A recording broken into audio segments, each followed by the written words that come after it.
kabar semuanya? Selamat datang di channel Environment Institute bersama saya Mahawan Karuniasa. Kita ketemu lagi di video ngobrol tentang lingkungan, Kali ini kita ngobrol tentang politik ramah lingkungan. Luar biasa tuh, politik ramah lingkungan.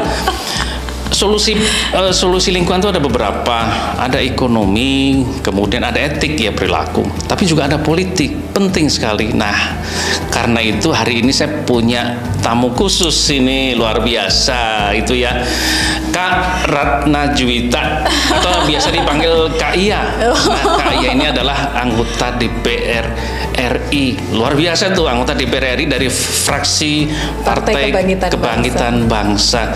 Ya. Dan yang lebih luar biasa, Kak Iya ini adalah tokohnya untuk pemuda Parlemen Republik Indonesia, tokohnya perempuan Parlemen Indonesia, luar biasa. Jadi dua nih, perempuan dan pemuda, yaitu Kak Iya. Nah, kita mau ngobrol-ngobrol nih.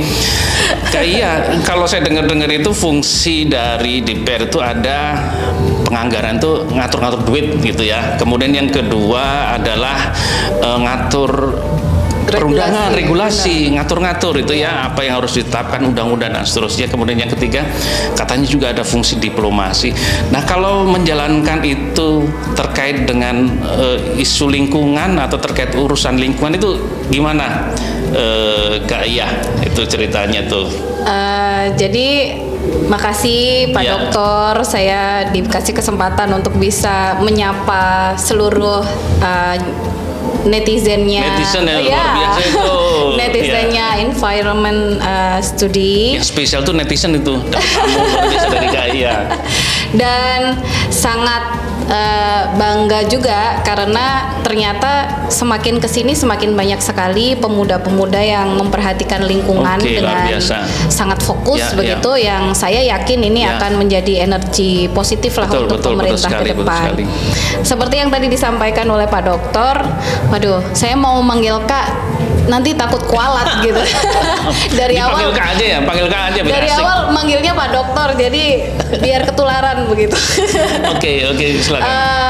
Memang kalau misalnya kita ngomong masalah political will begitu di pemerintah hari ini terkait isu-isu lingkungan, itu sangat besar, luar biasa kontribusinya sih sebenarnya untuk percepatan kita supaya bisa semakin memperhatikan, semakin memperbaiki begitu, Pak Dokter. Dan hari ini memang yang kami lihat kalau dari dalam begitu ya, kita melihat sebenarnya pemerintah sudah memiliki rancangan undang-undangnya. Punya rancangan undang-undang. Pemerintah sudah memiliki elemen-elemen atau sistem yang akan melaksanakannya. Jadi memang hari ini yang benar-benar dibutuhkan adalah political will-nya, yaitu bagaimana pemerintah mewujudkan keberpihakannya tersebut menjadi sebuah regulasi yang konkret dan real yang bisa dilaksanakan di lapangan begitu. Jadi para pemuda yang ada di parlemen termasuk Kak Iya ini sudah mendukung dan semuanya sudah bergerak nih menyetujui, bahkan beberapa aturan tentang lingkungan itu sudah ada gitu ya. Nah, sekarang yang penting adalah bagaimana pemerintah segera mengimplementasikan implementasi. Tapi nanti cerita di ujungnya implementasi tidak bisa pemerintah sendiri, tapi dilanjutkan. Kira-kira apa nih tantangannya, Kak Iya? Tantangan apa kalau teman terutama yang pemuda ya, baik yang perempuan maupun yang cowoknya itu kalau di parlemen, tantangan untuk ngurusi lingkungan itu kan tantangannya banyak, itu ada urusan ekonomi kali ya. Betul. Gimana tuh, Kak Iya? Kebetulan Pak Dokter hari ini saya ditugaskan oleh fraksi Partai Kebangkitan Bangsa untuk berada di Komisi 7. Yang kebetulan kita itu concernnya di energi, mineral, riset dan teknologi, juga ada tambah satu lagi perindustrian. Actually kalau misalnya kita ngomong masalah keberpihakan kepada lingkungan, sudah komplit dari hulu sampai ke hilir. Dan kita juga di Komisi 7 hari ini sedang menginisiasi tentang rancangan undang-undang energi baru terbarukan.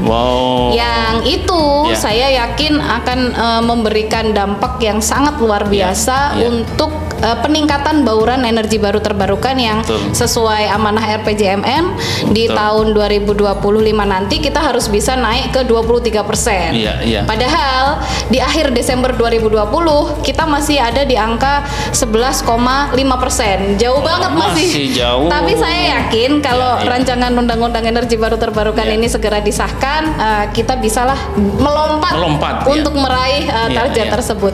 Apa sih yang diceritakan?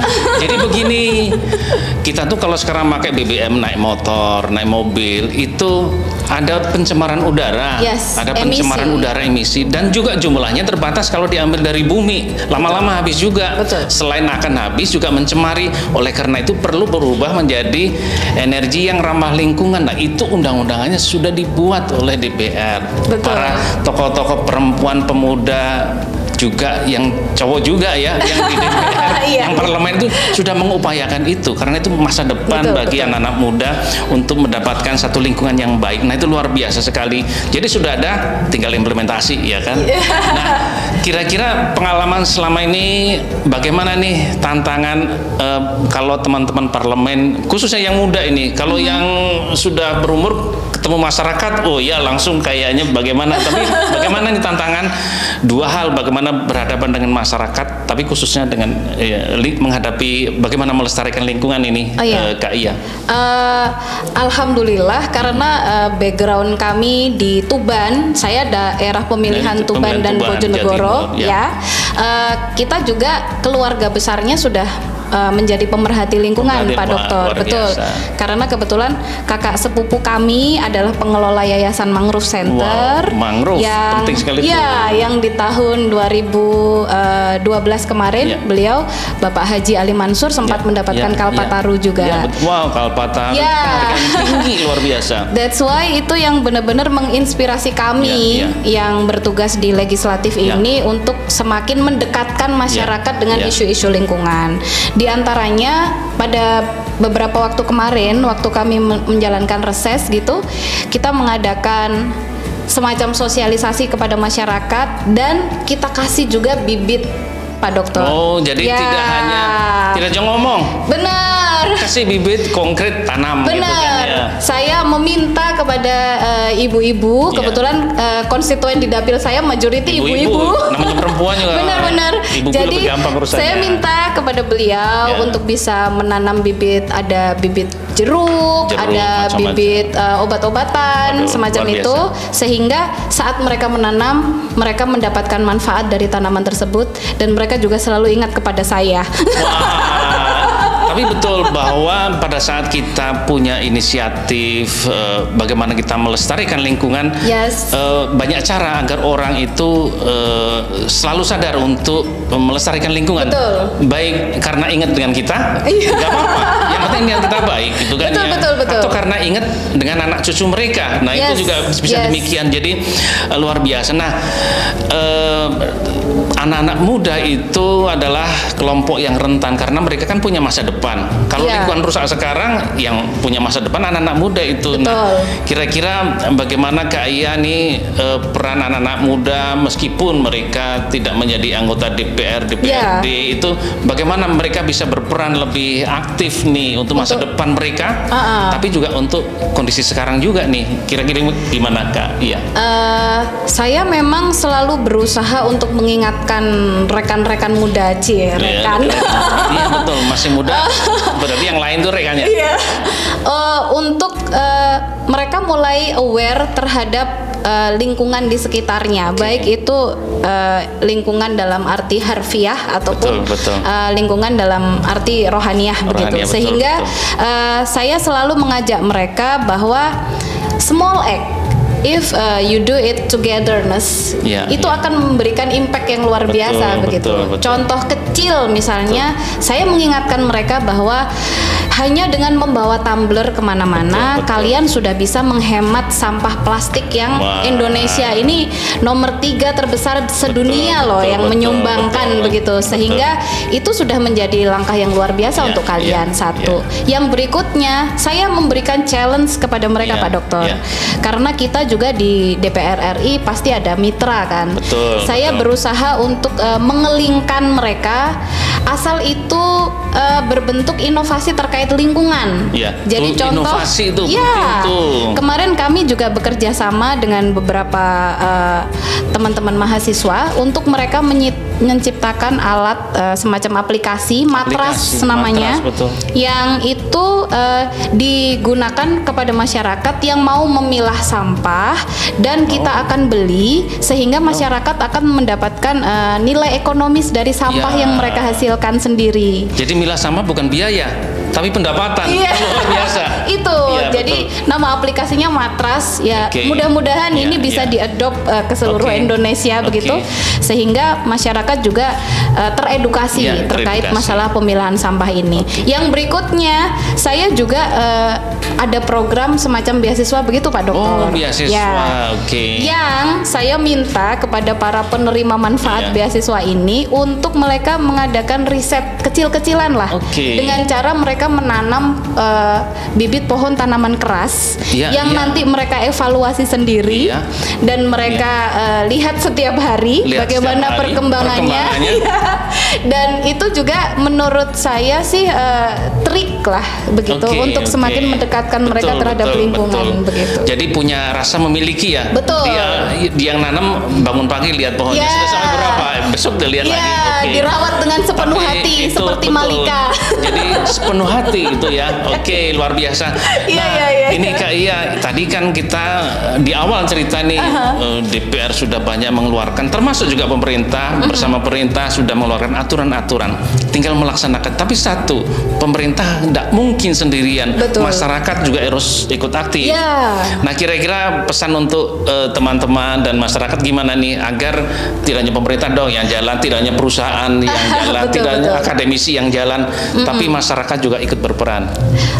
Jadi seperti kita tahu semua rekan muda, kalau hari ini kita sedang menghadapi bencana yang sangat besar, yaitu climate change. Sudah dibahas oleh seluruh masyarakat di dunia global, sehingga ini adalah waktunya kita untuk berbuat sebagai pemuda. Tidak usah yang besar-besar, cukup bagaimana menerapkan kesadaran lingkungan terhadap diri kita masing-masing, bagaimana kita menjaga, bagaimana kita melestarikan, bagaimana kita memastikan supaya lingkungan kita ini bisa berkelanjutan. Seperti itu Pak Dokter. Jadi ayo kita sama-sama mulai dari diri kita sendiri, karena kalau bukan sekarang kapan lagi, karena kalau bukan kita lalu siapa lagi? Nah, itu betul sekali. Jadi pemerintah tidak bisa bekerja sendiri, harus bersama yang lain. Ada para pengusaha, perusahaan, ada akademisi, terus DPR juga, DPRD, kemudian juga masyarakat. Dan kita itu tinggal satu planet ya, tinggal bersama di planet yang sama. Bahkan satu negara pun tidak bisa mengurus sendirian untuk apalagi tadi urusan perubahan iklim. Kita harus bekerja sama dengan negara-negara lain. Oleh karena itu sudah saatnya kita semuanya saling bekerja sama gitu ya, untuk melestarikan lingkungan dan tentu saja untuk masa depan kita. Di masa depan tidak ada negara maju yang tidak ramah lingkungan. Nah, kita semuanya termasuk Kak Iya ini melalui aktivitasnya di parlemen sebagai anggota DPR adalah berupaya agar kita semua menuju Indonesia yang menjadi negara maju tapi juga negara yang berkelanjutan atau ramah lingkungan. Oke, terima kasih teman-teman. Kita ketemu lagi di video-video yang lain, ngobrol lingkungan bersama channel Environment Institute. Oke, sampai ketemu lagi.